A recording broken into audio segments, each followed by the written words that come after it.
Pois é, eu acabei de fazer um vídeo rápido, porque para o Facebook e Instagram tem que ser vídeo de 1 minuto, explicando sobre a passagem de Atos 10 e 11, né, do centurião chamado Cornélios, que recebeu, um anjo apareceu para ele, ordenando ele, falando, manda buscar Simão, chamado Pedro, que estava lá em Jope, e ele foi e mandou buscar. E Pedro, nesse momento, também estava em oração e teve uma visão de um lençol aberto, cheio de animais, quadrúpedes, répteis, aves do céu, né? E Deus falava para ele, mata e coma. E Pedro, como um bom judeu, falava, Senhor, eu não como coisa imunda e impura. E aí Deus fala para ele, não chame de impuro e imundo aquilo que eu purifiquei. Deus estava falando de nós, os não judeus, os gentios, né? Que não éramos povo de Deus, não era descendência de Abraão, Isaac e Jacó. Mas Deus nos escolheu, nos enviou a Jesus e Jesus nos chamou.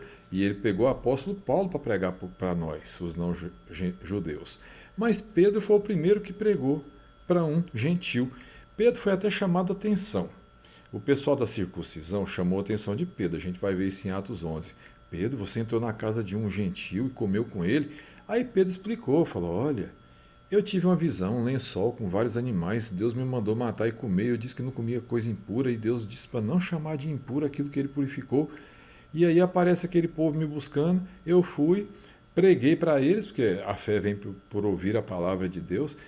Eles receberam o Espírito Santo, igual nós. Como é que eu podia negar o batismo se Deus já os tinha batizado com o Espírito Santo? Né? Foi o que Pedro falou. Então o que, é que a gente entende de tudo isso? Deus realmente não faz acepção de pessoas.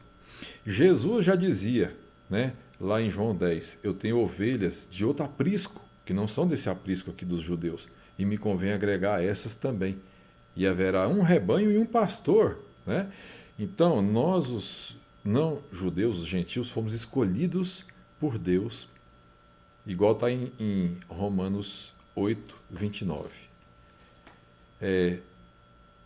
Todas as coisas contribuem juntamente para o bem daqueles que amam a Deus, daqueles que são chamados segundo o seu propósito, porque os que Deus antes conheceu, predestinou para ser conforme a imagem de Jesus.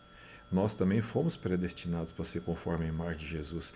É o Espírito Santo que nos transforma. Aí Jesus veio e nos justificou, né? E já nos glorificou, porque ele chama o que não é ainda como se já fosse, porque ele faz ser. Né?